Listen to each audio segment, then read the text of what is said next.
엄마의 바다. 진호는 아무런 미동도 없다. 축 늘어져 시체나 다름이 없었다. 그 사이 시간은 계속 흘러가 바깥에는 어둠이 내리고 있었다. 그리고 또 2시간이 지났다. 진호는 쏠쏠하치게 놀라며 잠에서 깨어났다. 입에서는 신음이 나왔다. 진호는 겨우 눈을 뜨고 주위를 둘러보았다. 아무것도 보이지 않았다. 사방은 온통 짙은 어둠에 둘러싸여 있었다. 정확한 사물을 분간할 수는 없었지만 무슨 건물 속에 있는 것 같았다. 하지만 밤인지 낮인지 도무지 알 수 없었다. 어떻게 된 영문인지 모르게 계속 졸음이 밀려왔다. 자신을 온전하게 통제할 수가 없었다. 밀려오는 졸음에 진호는 다시 잠이 들고 말았다. 한참이 지나고 심한 통증에 잠에서 깨어났다. 얼마나 시간이 지났는지 알 수가 없었다. 진호는 겨우 정신을 가다듬었다. 하지만 온전한 정신은 여전히 돌아오지 않았다. 계속해서 정신을 차리려고 애써 보았지만 생각처럼 쉽지 않았다. 그 와중에서도 자신이 처한 상황을 파악하려 애쓰고 있었다. 몸은 무슨 기둥 같은 것에 묶여 있었다. 그리고 입에는 헝겊 같은 것으로 재갈이 물려 있는 것 같았다. 그 위에는 테이프가 붙어 있었다. 설상가상으로 온몸이 욱신거리며 통증이 밀려왔다. 그 중에서도 머리가 깨지듯이 아팠다. 날카로운 송곳으로 머릿속을 마구 찔러대는 느낌이 한동안 이어졌다. 그 통증은 쉽사리 가시지 않았다. 진호는 지금 자신의 상황이 전혀 이해할 수 없었다.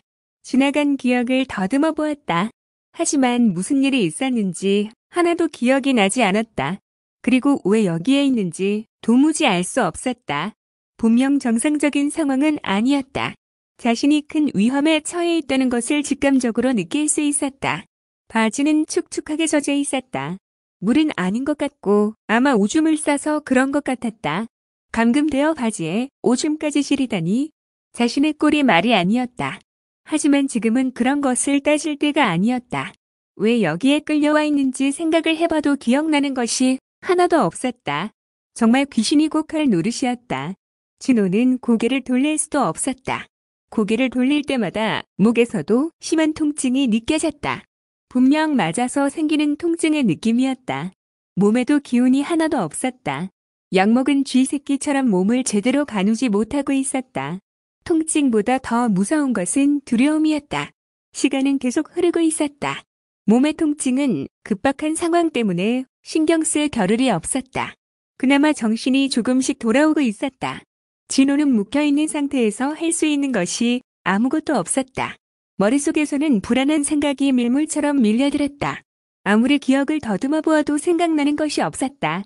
마치 필름이 빛에 노출되어 지워지듯이 기억의 한 부분이 통째로 사라져 버린 것 같았다. 분명 자신이 잘못한 기억은 없었다. 그런데 이렇게 갇혀 있어야 하는 이유를 알 수 없었다. 뭔가 크게 잘못된 것이 틀림없었다. 또다시 진호는 불길한 생각이 들었다. 여러 가지 극단적인 생각이 들었다. 여기서 쥐도 새도 모르게 죽을 수 있다는 생각이 들었다. 그렇지 않으면 섬으로 팔려가거나 몸에 장기를 적출당하고 버려질 수도 있다는 생각이 들었다.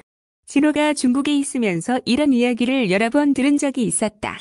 생각하는 일이 전혀 터무니없는 것이 아니었다. 진호는 덜컥 겁이 났다. 하지만 생각만 한다고 해결될 일이 아니었다. 자신이 살아나갈 방법을 생각해 보았다.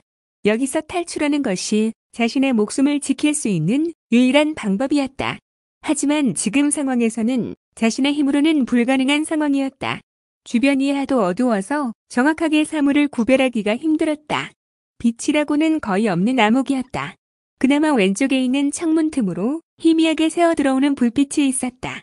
불빛으로 봐서는 밤이 틀림없었다. 점점 어둠에 적응되면서 주변의 사물을 형체를 겨우 파악할 수 있었다. 진호의 주위에는 박스와 집기들이 어수선하게 쌓여 있었다. 무슨 창고처럼 보였다. 진호는 이해가 되지 않았다. 적어도 원한질 만한 일을 한 적이 없었다. 자신이 피해를 준 사람도 없었다.